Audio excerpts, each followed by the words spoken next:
मनाने धनाने एकत्रित येऊन आणि सर्वांना सोबत घेऊन चालणारे आमचे राजेंद्र महाराज, त्यांनी हा सुंदर उपक्रम लाभवलेला आहे. त्यांना द्यावे तेवढे धन्यवाद. त्याचबरोबर आजच्या कीर्तनाचं सौजन्य श्री डॉक्टर मधुकर काळदाते साहेब, डॉक्टर साहेब यांनी कीर्तनाचं सौजन्य घेतलं. तसेच त्याचबरोबर आमचे रामदास काळदाते सर असतील, सर्वांना द्यावे तेवढे धन्यवाद. खऱ्या अर्थाने जर आपल्या राजेंद्र महाराजाविषयी जर बोलायचं म्हटलं तर वस्तुस्तुती आहे बरं महाराज. स्तुती करणं वेगळं आणि वस्तुस्तुती सांगणं हे वेगळं. आता त्यांनी इथं मला बोलवलं म्हणून मी स्तुती वगैरे करत नाही, ही खरी अर्थाने वस्तुस्थिती आहे. सर्वांना माहिती आहे, सर्वांना ज्ञात आहे.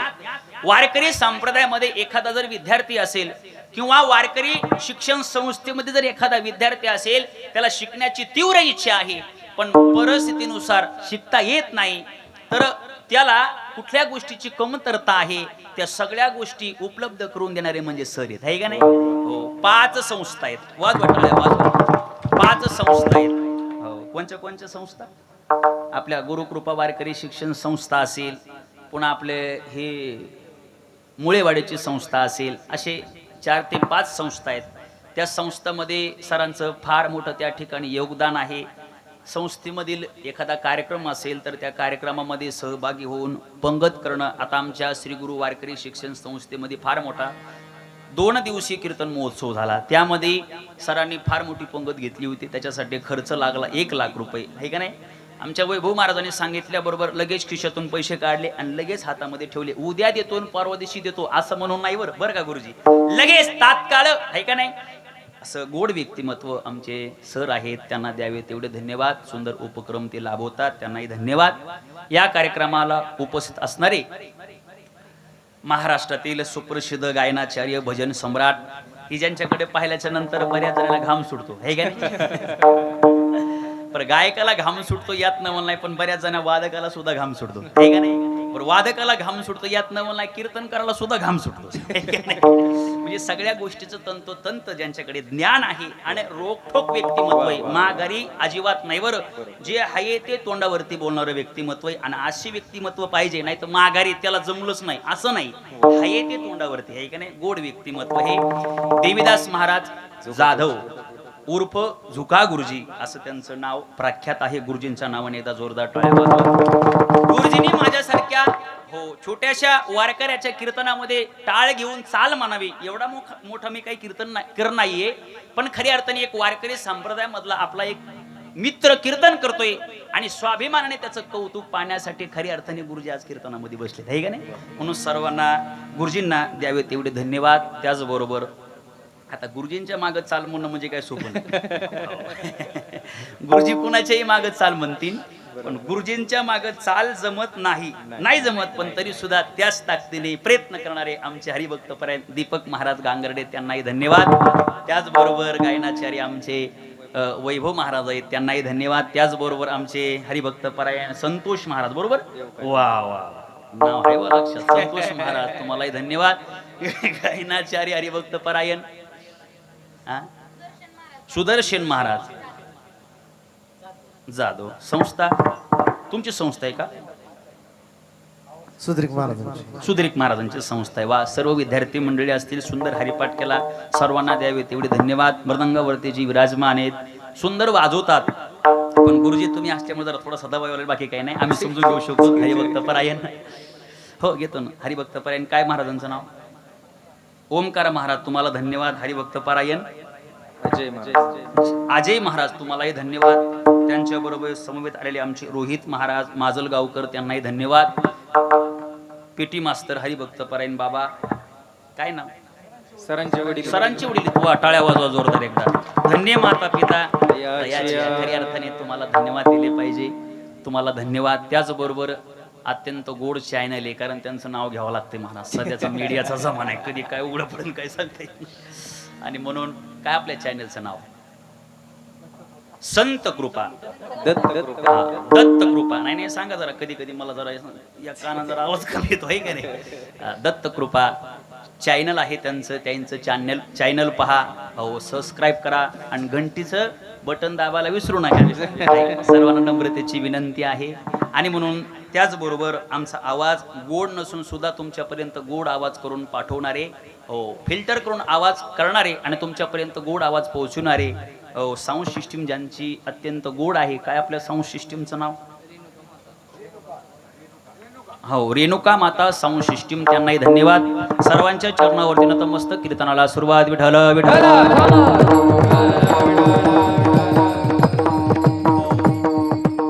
अभंग श्रीमंत श्री जगद्गुरु तुकाराम महाराजांचा आहे. जास्त वेळ कीर्तन करणार नाही. तुमची हसवणूक होईल, तुमची करमणूक होईल असं कीर्तन करणार नाही. पण राहिलेल्या 1 तासामध्ये, 52 तासामध्ये तुमचं आणि माझं काहीतरी भलं होऊन जाईल असं कीर्तन करण्याचा नक्कीच या ठिकाणी मी प्रयत्न करणार आहे. मी मोठा नाही, पण मोठ्यांचा असल्यामुळं तोडकं मोडकं चिंतन तुमच्या समोर मांडणार आहे. विठ्ठल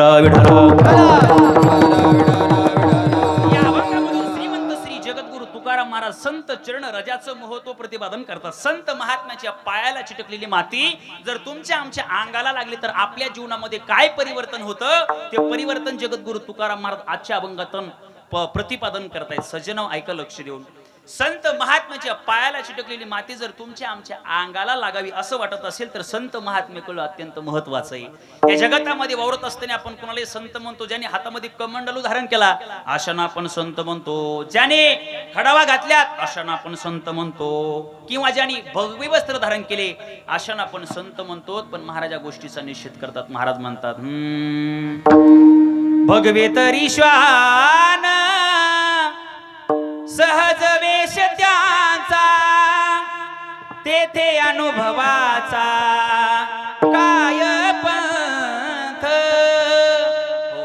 आपण यांना संत म्हणत नाही. सज्जनो आपण जर पाहायला गेलो ना, ऐका चला माझ्या विश्वमौली ज्ञानोबाराच्या ज्ञानेश्वरीकडे. त्या 12व्या अध्यायामध्ये 13व्या श्लोकापासून खालचे 7 श्लोक जगन्यंत्य भगवान परमात्म्याने आपल्या आवडत्या भक्ताचे, साधूचे, संतांचे लक्षणं सांगितलेत. कुणाला म्हणतात संत?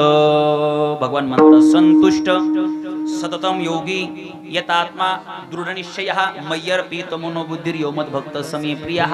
पार्था जयाच्या ठाई वैषम्याची वार्ता नाही. रिपू मित्र पाही सरिसा पाडू जो खांडवया घाव घाली. कालावनी जयाने केली दोघा एकची सावली. वृक्ष दे जैसा देखे प्राप्तार्थ जरी जाहले. निष्कामता पावले तया कर्तव्यासी उरले लोका लागी. संत महात्म्याच्या वेगळ्या वेगळ्या व्याख्या आहेत. भगवान म्हणतात संतुष्ट, जे सारखे सारखी समाधानी आहेत त्यांना संत म्हणा. संत महात्म्यांच्या चेहऱ्याकडे पाहिल्याबरोबर त्यांच्या चेहऱ्यावरती कायमस्वरूपी समाधान तुम्हा आम्हाला पाहायला मिळेल. सज्जनो ऐका, तुमच्या आमच्या चेहऱ्याकडे जर पाहायला गेलं तर फोडिली गोवरी तैसी दिसे तोंडावरी. आज समाधान नावाची गोष्ट कमवून अत्यंत महत्वाचं आहे. 4 पुरुषार्थ मधला एक पुरुषार्थ तो म्हणजे अर्थ, तो म्हणजे पैसा. माणसं पैसा कमवण्याच्या नादामध्ये समाधान नावाची गोष्ट विसरून गेले. सज्जनाओ, पैसा जरूर कमवा, पण कमवत असताना समाधान नावाची गोष्ट कमवल्याशिवाय अजिबात राहू नका. एकदा का तुमच्या जीवनातून समाधान नावाची गोष्ट निघून गेले की एक दिवस मरून जाल, पण पुन्हा समाधान कधीच मिळणार नाही. सज्जनाओ, आता मी फिरत असताना या गावाला त्या गावाला, काल मी कर्नाटकला होतो. हो गुरुजी तुमच्या आशीर्वादाने कर्नाटकहून येत असताना, हो बऱ्याच ठिकाणी गेल्याच्या नंतर, कीर्तन झाल्याच्या नंतर लोक आमच्याकडे येतात, म्हणतात महाराज चला आमच्या घरी चहा घ्यायला. त्यांच्या घरी गेल्याच्या नंतर आम्ही हातभर गादीवरती बसलेलो असतो आणि ते चटईवरती बसलेले असतात. आम्ही जर त्यांना म्हटलं ना साहेब अहो बसा ना गादीवरती, ते म्हणतात नाही महाराज. का? डॉक्टर साहेबांनी सांगितले गादीवरती बसायचं नाही, चटईवरतीच बसायचं. काय झाल्याची श्रीमंती सर. अजून सांगू, कीर्तनाच्या आधी लोक आमच्याकडे येतात, म्हणतात महाराज चला ना आमच्या घरी. हो आजचं सौजन्य आमच्याकडे, तुमचा जेवणाचा कार्यक्रम आमच्या घरी, चला घरी जेवण करण्याकरता. त्यांच्या घरी गेल्याच्या नंतर आमच्या ताटाकडे पाहायचं आणि त्यांच्या ताटाकडे पाहायचं, जमीन आसमानचा फरक. आमच्या ताटामध्ये 5 पकवानाचा बेत आणि त्यांच्या ताटाकडे जर पाहायला गेलं तर फिकी डाळ आणि ज्वारीची भाकर, याच्या व्यतिरिक्त काहीच पाहायला मिळत नाही. आणि त्यांना जर म्हटलं ना साहेब एखादा गुलाबजामू खाना, ते म्हणतात नाही ना, डॉक्टर साहेबांनी सांगितले गोड खाऊ नका, आणि तुम्ही जर गोड खाल्लं तर देवाल तुम्ही गोड व्हाल. माझी भाषा तुम्हाला समजेल ना, परभणीची भाषा आहे. काय झाल्याची श्रीमंती ऐका सज्जनाव. म्हणून समाधान नावाची गोष्ट कमवून अत्यंत महत्वाचं. संत महात्म्याच्या चेहऱ्यावरती कायमस्वरूपी समाधान तुम्हा आम्हाला पाहायला मिळेल. पर त्यांच्या जीवनामध्ये परिस्थिती अनुकूल आली तरी सुद्धा समाधानच, त्यांच्या जीवनामध्ये परिस्थिती प्रतिकूल आली तरी सुद्धा समाधानच. आपल्या जीवनामध्ये परिस्थिती अनुकूल आली की आपल्या जीवनामध्ये आपला चेहरा काय होतो, समाधानी होतो. आपल्या जीवनामध्ये परिस्थिती प्रतिकूल झालेली झाली की आपल्या चेहऱ्यावरचं समाधान निघून जातं. लोक जांभळ्या देतात, विठाला विठाला.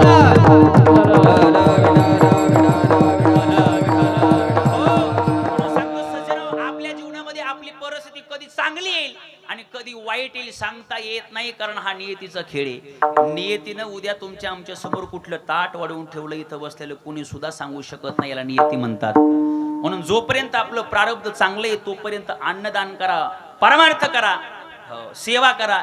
एकदा का आपली परिस्थिती प्रतिकूल झाली की तुमचं आमचं काय घेऊन बसला सज्जना हो.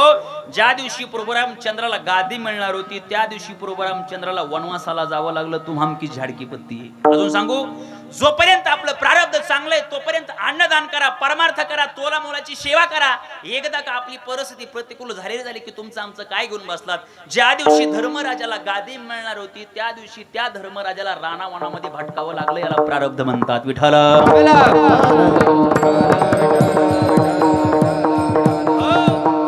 आपली परिस्थिती कधी अनुकूल होईल आणि कधी प्रतिकूल होईल सांगता येत नाही. प्रारब्ध कशाला म्हणतात माहितीये का, सांगतो ऐका. ज्या मांडीवरती खऱ्या अर्थाने दशरथ राजाचा जीव जायला पाहिजे होता त्या मांडीवरती एका जटायू पक्षाचा जीव जातो. याला प्रारब्ध म्हणतात. ऐका, लक्ष देऊ ना. प्रारब्ध कशाला म्हणतात. जयच्या गाथा पाठे, जयच्या ज्ञानेश्वरी पाठे, वेदांत पाठे, पंचदशी पाठे, विचारसागर पाठे, पंचीकरण पाठे, त्याचं धोतर फाटकय. आणि ज्याला हरिपाठ पाठ नाही त्याचा कोट 4000चा आहे. बरं कसं, याला प्रारब्ध म्हणतात. अजून सांगू, अरे आमचा वारकरी आळंदी ते पंढरपूर वारी करत असताना धोतर फाटकय, सदरा फाटकय, डोक्यावरती टोपी आहे, गळ्यामध्ये माळाय तुळशीच्या, गंध कपाळा लावलाय, हातामध्ये चिपड्या टाळ विनाय, भगवान परमात्माचं नामचिंतन करत करत आळंदी ते पंढरपूर आमचा वारकरी गाठतो. पण वारी करत असताना वारकरी भजन म्हणतोय. एखादा कोणी जवळ जात नाही, फोटो काढत नाही, व्हिडिओ व्हायरल करत नाही. आणि त्याच दिंडीमध्ये त्याच वारीमध्ये एक चिमुकली 10 वर्षाची पोरगी जाते, एकच गवळण म्हणतील रातोरात फेमस होती. रडू नको बाळा, असं लागतंय सर. मला गवळण म्हणायची नाही. गवळण गाथ्यामध्ये नाही, ती माथ्यातली गवळण आहे. पण खरं सांगा, ती ताई प्रत्येक घरोघरी गेली की नाही, घरापर्यंत पोहोचली की नाही, म्हणजे मोबाईलच्या मार्फत, आवाजाच्या मार्फत. हो, आतापर्यंत ती ताई कुणाला माहिती होती का? अजिबात नाही. पण रातोरात व्हायरल झाली. याला प्रारब्ध म्हणतात. अजून सांगू, ज्या सूरज चव्हाणला नावं ठेवणारे पोरं आज त्या सूरज चव्हाणच्या समोर जातात, सेल्फी काढतात आणि व्हॉट्सअपला स्टेटस ठेवतात. याला प्रारब्धच म्हणतात. अजून सांगू, इंस्टाग्रामला व्हायरल झालेलं पोरग, किरिस्का सुनेगा गाणं म्हणणारं पोरग रातोरात व्हायरल झालं. भिगाऱ्याचं पोरग रातोरात व्हायरल झालं. आणि व्हायरल झाल्याबरोबर सगळे लोक त्याला फोन करू लागले, भेटू लागले, गाणं म्हणून घेऊ लागले, पैसे देऊ लागले. आणि व्हायरल झाल्याबरोबर बऱ्याच जणांच्या पोटामध्ये दुखू लागलं. आणि म्हणून 2-3 महिन्याच्या आधी 4-5 पोरांनी एकत्रित येऊन त्याला मारून टाकलं आणि त्याला गटारात नेऊन टाकलं आणि त्याला मरावं लागलं. याला प्रारब्ध म्हणतात. विठाला विठाला. प्रारब्ध माणसाचं कधी बदल काही सांगता येत नाही. अन्न मान धन हे तो प्रारब्धा अधीन. आज मोहन महाराज इथं कीर्तन करायला लागलाय, उद्या कुठं करण काय सांगता येत नाही. आणि इथं कीर्तन करणारा मोहन महाराज उद्या रानातले दगड याचायला जाईल का नाही याचं काय सांगता येत. प्रारब्ध आहे महाराज. राजाचा रंकाचा राजा कधी होईल काय सांगता येत नाही. याला प्रारब्ध म्हणतात. आपली परिस्थिती कधी अनुकूल होईल आणि कधी प्रतिकूल होईल सांगता येत नाही. पण संत महात्म्याच्या जीवनामध्ये परिस्थिती अनुकूल येऊ द्या, नाही तर परिस्थिती प्रतिकूल येऊ द्या, कायमस्वरूपी समाधान. बर ते समाधान काही दिवसापुरतं, एका दिवसापुरतं, 10 दिवसापुरतं, एका महिन्यापुरतं, एका वर्षापुरतं, 10 वर्षापुरतं नाही. नाही नाही नाही. महाराज म्हणले संतुष्ट हे चित्त सदा सर्व काळ, संतुष्ट हे चित्त सदा सर्व काळ. कुठली हाळ हाळ त्रिगुणाची, तुटली हाळ हाळ त्रिगुणाची.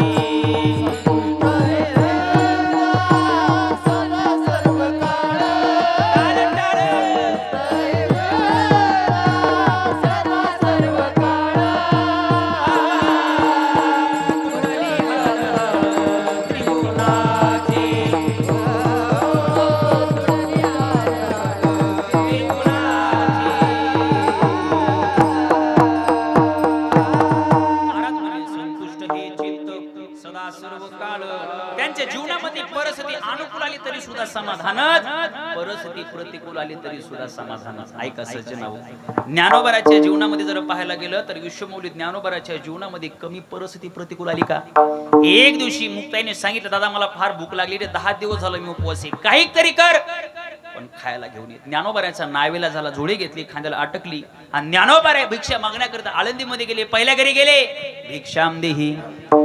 त्या माता मौलीने दार लावून घेतलं. दुसऱ्या घरी गेले, भिक्षाम देही. त्या सुद्धा माता मौलीने दार लावून घेतलं. तिसऱ्या घरी गेले, भिक्षाम देही म्हटल्याबरोबर त्या माता मौलीला दया आली आणि दया आल्याबरोबर तिने विचार केला, अरे आपल्या पत्रावरती 4-5 दिवसाचे शिळीपाते तुकडे आपण वाळू घातलेत, ते तुकडे फेकून देण्याच्या ऐवजी जर या निरागस लेकरांना दिले तर आपल्याला काहीतरी पुण्य लागेल. या भावनेने त्या माता माऊलीने त्या पत्रावरचे शिळीपाते तुकडे आणले आणि झोडीमध्ये टाकले. ज्ञानोबाराला आनंद वाटला. ज्ञानोबाऱ्या झोपडीच्या दिशेने जाऊ लागले. ऐका सज्जनावा, गोड तुमच्या समोर चिंतन मांडणारे. ज्ञानोबाऱ्या झोपडीच्या दिशेने जात असताना विसोबाचाट्याने पाहिलं, राग आला, तळपाच्या मस्तकाला गेले. अरे संन्यासाचे लेकर यांना बजावून सांगितलं होतं आळंदीमध्ये येऊ नका, तुमच्यामुळे आळंदी बाटली, तुमच्यामुळे इंद्रायणी बाटली, यांना बजावून सांगितलं होतं आळंदीमध्ये येऊ नका, तरी सुद्धा भिक्षा मागण्याकरता हे आळंदीत आलेत. राग आला, तळपाच्या मस्तकाला गेली. हो, हाताची बाई माग केली, ज्ञानोबाराच्या खणखण कानाखाली दिली. ज्ञानोबा रडू लागले आणि रडत असताना ज्ञानोबाराने हात जोडले आणि सांगितलं, काका, ओ काका, हे जे चालवले ना हे माझ्यासाठी नाही चालवलं. आज 10 दिवस झाले माझी मुक्ताई उपवासी आहे, 15 दिवस झालं मी उपवासी आहे, पण माझी तक्रार नाहीये. मुक्ताई करता हे चालवलंय. हो, ते निरागस लेकरासाठी चालवलं, एवढं घेऊन जाऊ द्या. पण काही माणसं इतकी निर्दयी असतात, अंत करणं दया नसती महाराज. हो, ज्ञानोबाराच्या कानाखाली ठेवून दिली. ज्ञानोबारा रडू लागले. लक्ष देऊन कीर्तन ऐका. ज्ञानोबारा रडू लागले पण ज्ञानोबाराला राग आला नाही. काय ज्ञानोबारा रडू लागले पण माऊलीत ज्ञानोबाराला राग आला नाही. जर ज्ञानोबाराला राग आला असता आणि रागाच्या भरामध्ये ज्ञानोबाराने विसोबा चाटेकडे जर पाहिलं असतं तर विसोबा चाटे उभा ढना जळाला असता. ही ज्ञानोबाराच्या नजरेची ताकद आहे. कायची ताकद आहे? नजरेची ताकद आहे. हो, ज्ञानोबाराने हात जोडले पण विसोबा चाटेने पाहिलं, अरे अरे अरे, ही लेकरं यांना सांगितलं होतं तरी सुद्धा आळंदीमध्ये आले. राग आला, जोडीवरती लाद घातली, सगळे तुकडे खाली पडले. त्या जोडीवरती लाद घातली, तुकडे खाली पडले, तुकड्यावरती लाद टाकली, परी सुद्धा त्या ठिकाणी चूर्ण बारीक बारीक बारीक बारीक त्या भाकरीचे चूर्ण झाले. कारण मी गेल्याच्या नंतर हा ज्ञाना पुन्हा ती भाकरी उचलेल, स्वतःची भूक भागवेल म्हणून. हो, इतका त्रास दिला. पण आता ऐका, इतका त्रास ज्ञानोबाराने सहन केला पण चेहऱ्याकडे जर पाहिलं तर कायमस्वरूपी समाधानी. दीपक महाराज, समाधान कमी झालं नाही. पण याच्या पुढे जाऊन सांगतो, ज्ञानोबाराला समजलं जोपर्यंत चमत्कार नाही तोपर्यंत नमस्कार. बाबा, एखाद्या महाराजाने जर चमत्कार केला तर लोक त्याची हाजी हाजी करतात, लोक त्याच्या पाठीमागं पळतात. लोक त्या महाराजाचं काय कार्य हे पाहत नाहीत, लोक हे पाहतात की त्या महाराजांनी काय चमत्कार केला. हे ज्ञानोबाराला समजलं, हा समाज चमत्काराच्या पाठीमागं जातोय. ज्ञानोबारांनी चमत्कार केला. किंबहुना तुमचे केले धर्म कीर्तन सिद्धी नेले, एथ माझे जीवरले पायी कपन, शेके 1212 तरे, तै टीका केली ज्ञानेश्वरे, सचिदानंद बाबा दरे, लेखकू झाला, रेड्यामुखी वेद बोलविला, गर्वद्विजांचा हरविला, शांती रूपे प्रगटला ज्ञानोबा माझा. विश्वमाऊली ज्ञानोबारायांनी रेड्याच्या डोक्यावरती हात ठेवल्याबरोबर त्या रेड्याचा उद्धार केला. रेड्याच्या मुखातून वेद बोलवला. लोक आम्हाला म्हणतात, महाराज तुमच्या ज्ञानोबाराने रेड्याच्या मुखातून वेद बोलवला, तुम्ही काहीतरी करा. आम्ही त्यांना सांगत असतो, बाबांनो, ज्ञानोबाराने तो रेड्या बोलवला यात नवल. ज्ञानोबाराने आमच्यासारखे हजारो रेडे बोलवले यात नवले, यात नवले. अरे आमच्यासारखे ज्ञानोबाराने हजारो रेडे बोलवलेत, खऱ्या अर्थाने यात नवले महाराज. हो, चमत्कार केले. लोकांनी जे जे कार केला, उदू केला, हर काय गळ्यामध्ये घालतात, उचलून काय घेतात, जे गोष्ट काय करतात. आता त्यावेळेस माझ्या विश्वमौली ज्ञानोबाराच्या चेहऱ्याकडे पहा, समाधान, तेच समाधान कमी झालं नाही. चेहऱ्यावरचं समाधान कमी झालं नाही. आता मला याच्या पुढे जाऊन सांगायचे बरं का बाबा, याच्या पुढे जाऊन सांगायचे, आता आळंदीला जा, इंद्रायणी मातेचं स्नान करा, ज्ञानोबाराच्या दर्शनासाठी गाभाऱ्यामध्ये या, ज्ञानोबाराच्या समाधीकडे पहा. ज्ञानोबाराच्या समाधीचं काय तेज आहे महाराज. तुझ्या समाधीच्या पुढं,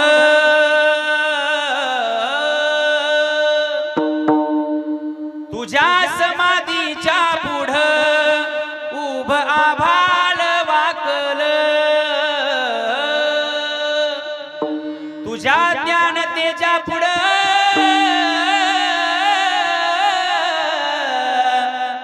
कोटी सूर्य पीक झालं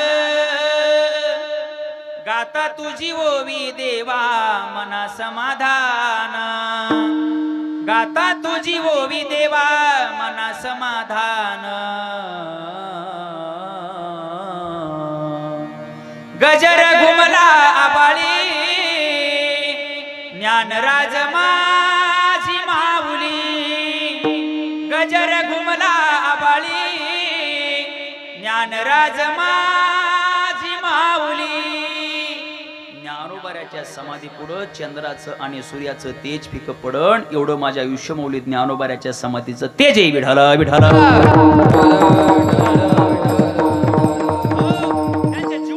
परिस्थिती अनुकूल आली तरी सुद्धा समाधानच परिस्थिती प्रतिकूल आली तरी सुद्धा समाधानच जगद्गुरु तुकाराम महाराजांच्या जीवनामध्ये परिस्थिती प्रतिकूल काय कमी आली का दावणीतला बैल मरण पावला एक स्त्री अन्न करिता मेली तुकाराम महाराजांची पत्नी अन्न मिळालं नाही म्हणून मरण पावली आताच्या महाराज लोकांच्या बायका खाऊन खाऊन मरण्याची शक्यता आहे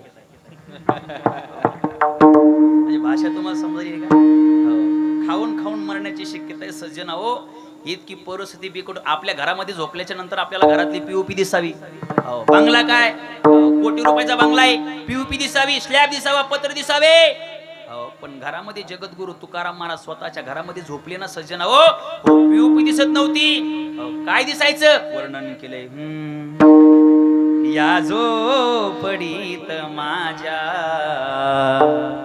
किती आनंदी आनंद या झोपडीत माझ्या किती आनंदी आनंद ओ किती आनंदी आनंद किती आनंदी आनंद या झोपडीत माझ्या किती आनंदी आनंद भूमीवरी पडावे ताऱ्याकडे पाहावे भूमीवरी पडावे ताऱ्याकडे पाहावे या झोपडीत माझ्या किती आनंदी आनंद किती आनंदी आनंद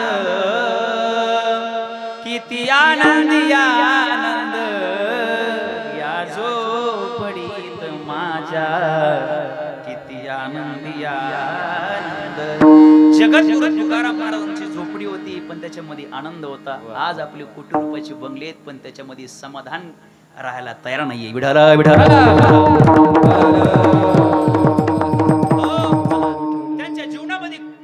कसली परिस्थिती आली तर कायमस्वरूपी समाधान ज्यांच्या चेहऱ्यावर ते भगवान म्हणतात संतुष्ट ते समाधानी आणि त्यांचं लक्षण तेचे तुल्य निंदा स्थिर मौनी संतुष्ट येन केन चित अनिकेत स्थिर मतिर भक्ती मानमेय पुरी नरहा समशत्रोचे मित्रेच तथा मानापमानयो शीतोष्ण सुख दुःखीषु समसंग विवर्जिता हो हे संत महात्म्याचे लक्षण महाराज म्हणले अशा लक्षणाने युक्त असणारे संत महात्मे आणि त्यांच्या पायाला चिटकलेली माती जर तुमच्या आमच्या अंगाला लागली तर काय होईल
चाल म्हणली आणि कुठं काय कोणची चाल म्हणावं हे दीपक महाराजाला बरोबर माहिती. कुठं काय म्हणावं कुठं काय बोलावं हे माणसाला समजलं पाहिजे. मी विनोद सांगत असतो.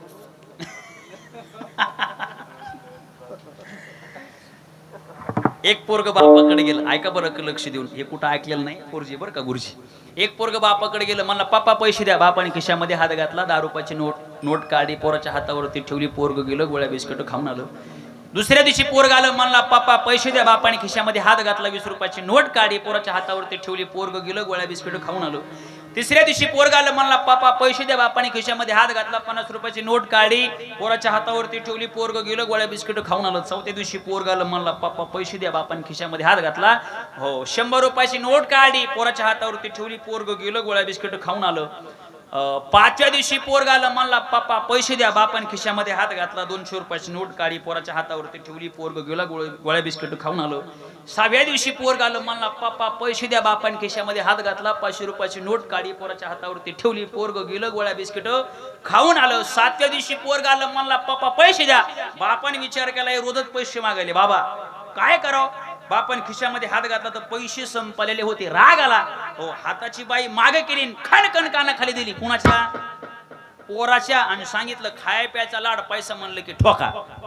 काय खाय प्यायचा लाड, पैसा म्हणलं की ठोका. हा मग काय, सातव्या दिवशी पुन्हा पोरग आलं, म्हणला पप्पा पैसे द्या. बापान तेवच कारभार केला, हाताची बाई मागे केली, खणखण कानाखाली दिली आणि सांगितलं खाय प्यायचा लाड, पैसा म्हणलं की ठोका. हा आठव्या दिवशी पुन्हा पोरग आलं, म्हणला पप्पा पैसे द्या. वकील साहेब तेवच प्रकार केला, हाताची बाई मागे केली, खणखण कानाखाली दिली आणि सांगितलं खाय प्यायचा लाड, पैसा म्हणलं की ठोका. 9व्या दिवशी पुन्हा पोरग आलं, पप्पा पैसे द्या. बापान तेच सांगितलं खाय प्यायचा लाड, पैसा म्हणलं की ठोका. 10व्या दिवशी पुन्हा पोरग आलं, पप्पा पैसे द्या. बाबान तेवच कारभार केला, काय खाय प्यायचा लाड, पैसा म्हणलं की. आता 11व्या दिवशी गावामध्ये कुल्फीवाला आला, कुल्फी घ्या कुल्फी घ्या कुल्फी घ्या कुल्फी घ्या. हे म्हणला ए कुल्फीवाल्या इकडे, 2 कुल्फ्या दे. हे किती होता? 1 मागितल्या किती? 2 कुल्फ्या घेतल्या. चाकत चाकत जाऊ लागलं. कुल्फीवाला म्हटला ए मूर्खार पैसे तरी दे ना. हे जवळ आलं, हाताची बाई माग केली, खणखण कानाखाली दिली कुल्फीवाल्याच्या आणि त्याला सांगितलं खाय प्यायचा लाड, पैसा म्हणलं की. त्याचं जाऊ द्या बरं का. आता बरं का राजेंद्र महाराज, आता तुम्हाला माझी विनंती, कीर्तन झाल्याच्या नंतर आता तुम्ही आम्हाला म्हणून नाही, महाराज खाय प्यायचा लाड पाकिट. विडाला विडाला कुठं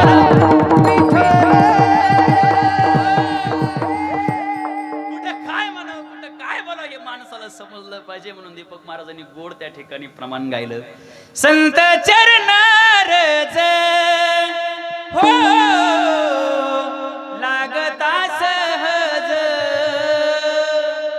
महाराज म्हणले संत महात्म्यांच्या पायाखालची माती सहज जरी तुमच्या आमच्या अंगाला लागली तर काय होईल. वासनेचे बीज जळून जाय. महाराज गेले अर्धा तास पावन तास झालं तुम्ही संत महात्म्यांच्या चरणराजाची काय शक्ती सामर्थ्य.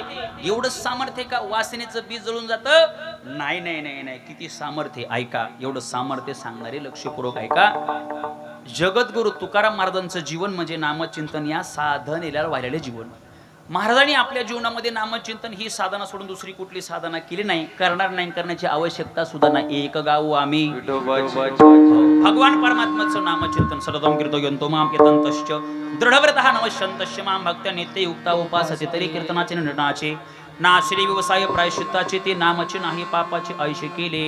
एक दिवशी आमच्या आई साहेबांनी प्रश्न केला, मालक अहो भगवान परमात्म्याचं नामचिंतन करण्याकरता तुम्ही डोंगरावरती जातात, काय हरकत नाही जा, पण जाताना मला सांगून जा नेमकं कुठल्या डोंगरावरती चाललाय. आवले अरे घरी भजन करू देत नाही आणि आता कुठेतरी डोंगरावरती चाललोय, तिथं सुद्धा भजन करू देत नाही, नेमकं तुझ्या मनात काय चाललंय.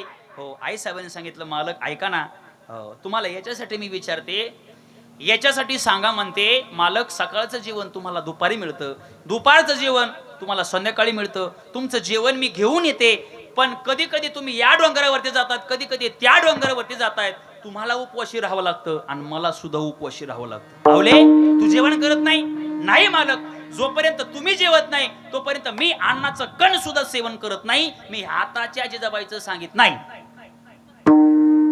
हाताची जिजाबाई म्हणती, मालक मी जेवण केलंय.